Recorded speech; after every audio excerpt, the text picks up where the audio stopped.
제가 좀 머리가 나빠서 그런지 그 젊은 저한테는 그게 정말로 믿어졌습니다. 북한의 단파방송 들어서 안 들었어요? 그렇죠. 들어가지고 누구한테 전달했어요? 우리 연세대학교에서는 북한 단파방송을 24시간 청취팀이 있었습니다. 그걸 전부 컴퓨터로 치는 겁니다. 그리고 그거를 하나는 우리 학생들한테 뿌리고요, 저 같은. 그 다음에 또 한편으로는 김대중 씨 밑에 재야 담당 비서가 있었습니다. 우리 연세대학교 경제학과 출신인데 재모라는 친구입니다. 그 친구가 매일 김대중한테 그 북한의 단파방송 그거를 녹취한 거를 매일 보고 있습니다. 근데 지금도 국민의 절반이야. 그렇죠. 절반이 지금 사기를 당하고 있다. 예.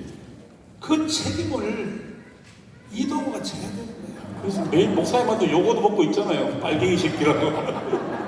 그 지금 계속 제가 고개 숙이고 있습니다. 이 지금 제 때문에. 지금도 국민의 절반이 사기당하는 게 주로 호남 쪽이 많은데 호남 쪽이 많죠. 그 사람들에게 예. 내가 겪어봤더니 이거는 사기라고 지금 세게 하는 얘기죠. 아 참. 제가 김대중을 20번 정도 만났습니다. 1대로요. 그때 김대중과 저와 나눈 대화는 이겁니다.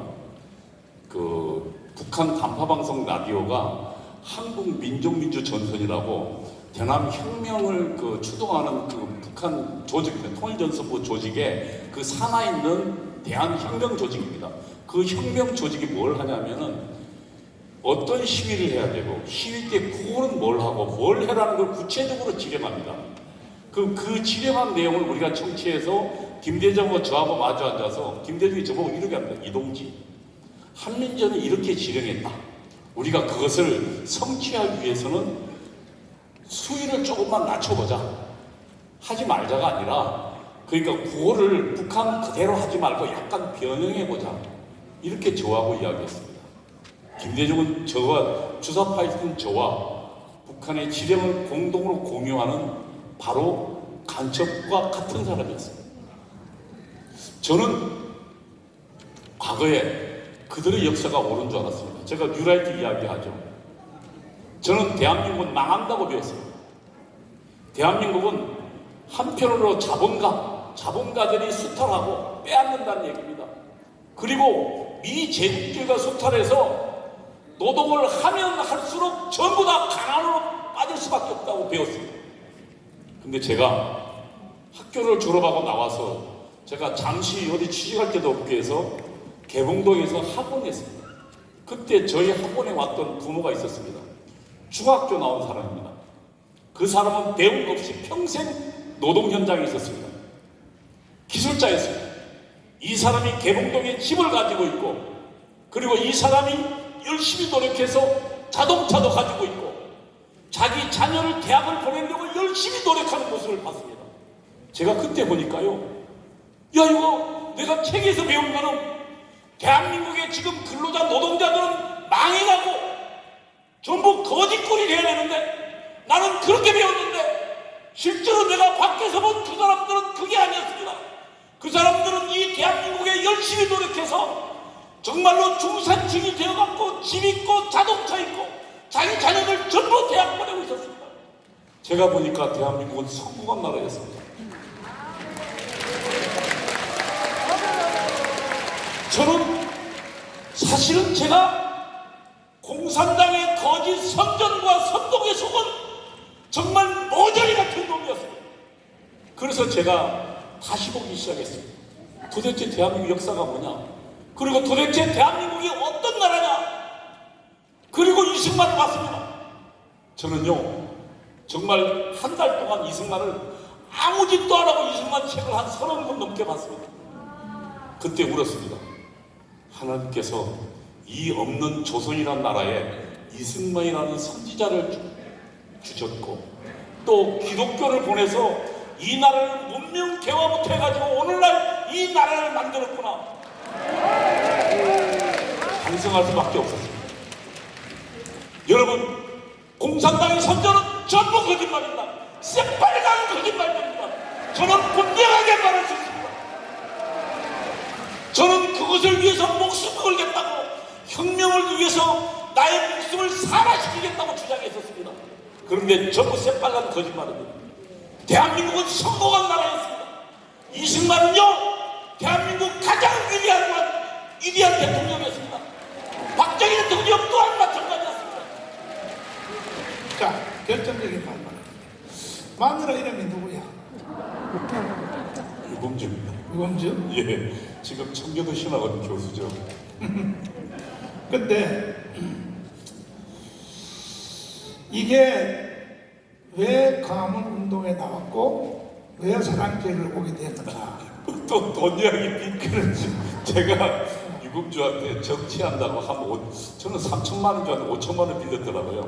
그 제가 못 갖고 있으니까 제가 뭐 돈이 있습니까? 맨날 그 평생 월급 적은 적도 없는데. 그런데 하루는 유금주가 목사님 방송을 하여튼 제가 집에 들어가면 시끄러워서 잠을 못 자겠더라고요. 이게 왜 그냥 자기 혼자 듣는 게 아니고 스피커폰을 해가지고 막 크게 틀어가지고 목사님 설교하는 걸요. 그러면 어느 날 내가 야 시끄러워 이랬더만은 어느 날 나보고 제안을 하더라고요. 야 이놈아 이리 와봐. 내가 너를 5천만 원 빚을 탕감해 주겠다 그러더라고요. 이거 귀가 번쩍 뜨이고 눈이 번쩍 크게 떠지죠. 아니 그 전에 결혼해서 돈을 마누라한테 갖다 준 적이 있어 없어? 없죠. 근데 오히려 마누라가 대학 교수에서 벌어놓은 돈을 얼마를 빌려갔다고? 5천만 원. 3천만 원인 줄 알았더니 나중에 계산해보면 5천만 원이더라고요. 야, 이 나쁜 놈아. 그런데 어느 날 유금주가 말하기를 예, 너 나한테 빌려간 돈 5천만 원 안 받을 테니까 탕감해 주겠다. 탕감해 준다. 예. 조건이 있다. 뭐래? 그러면서 그때는 사랑제일교회 이게 그 공개가 안 됐습니다. 목사님 설교가요. 그렇지. 사랑제일교회 사이트에 연 10만 원을 내면 그 설교를 들을 수 있어요. 거기에 들어가서요. 그래서 그거를 제 명의로 가입해 놨더라고요. 그러면서 너 목사님 이 설교를 다 들으면 5천만 원 탕감해 주겠다 그러더라고요. 아이고 이거 웬 떡이냐. 그래 나 무슨 약속을 했죠. 약속을 하고 제가 그 다음부터 매일 그렇다고 그 거짓말 할 수는 없으니까 매일 사이트에 들어가서 목사님 설교를 들었습니다. 근데 제일 첫 번째 들은 설교가 뭐냐면 7대 명절의 축복을 받자 했습니다. 전 정말 깜짝 놀랐습니다. 저는 그때 당시 정광훈 목사님 그전에 좀 보고는 있었지만 목사님 설교는 절대 안 들었거든요. 그 목사님이 부르면 그 주사파 이야기는 그것만 했지 목사님 설교는 안 들었는데 그 설교를 듣는 순간요. 야, 그래서 저도 명색이 연세대학교 신학교 나왔습니다. 신학교 나왔습니다. 그거 배웠는데 물론 거기서 엉터리 같은 걸 배워서 제가 망가졌지만 그런데 듣도 보도 못한 얘기 그러나 너무도 정확한 얘기가 거기 있었습니다. 아니 저는 유대인의 명절이요. 유무초 나속장 아시죠? 유무초 나속장 7대 명절 6월절 무교절 오순절 나팔절 나속장 속죄절 장막절 이게요 유대인의 절기로 말았지 그게 예수님의 복음과 연관됐다는 사실을 전 그때까지 진짜 몰랐어요. 특히 무교절 설교에 제가 완전 무너졌어요. 자, 그래서 여의도 연구소 부원장이 부소장 아닙니다 목사님. 부원장 네, 높아요. 부원장 높다고. 네. 저 원장 대행도 했습니다. 더럽게 감사합니다. 목사님이 저를 자꾸 이렇게 근데 이게 이념적으로 사상적으로 전향한 것은 전향이 아닌 거예요. 결국은요 영적으로 전향해야 돼요. 아멘. 이 완전 전향은 우리 교회에 와서 예. 이 7대 명절 설교를 듣고 완전히 전향이 됩니다. 그러니까 목사님 제가 2년간 목사님 그동안 20년간 했던 설교를 전부 다 들었어요. 매일 2시간씩 들었어요. 그리고 그거 전부 제가 노트로 했습니다. 그리고 완전히 깨졌습니다. 자, 박수하겠습니다.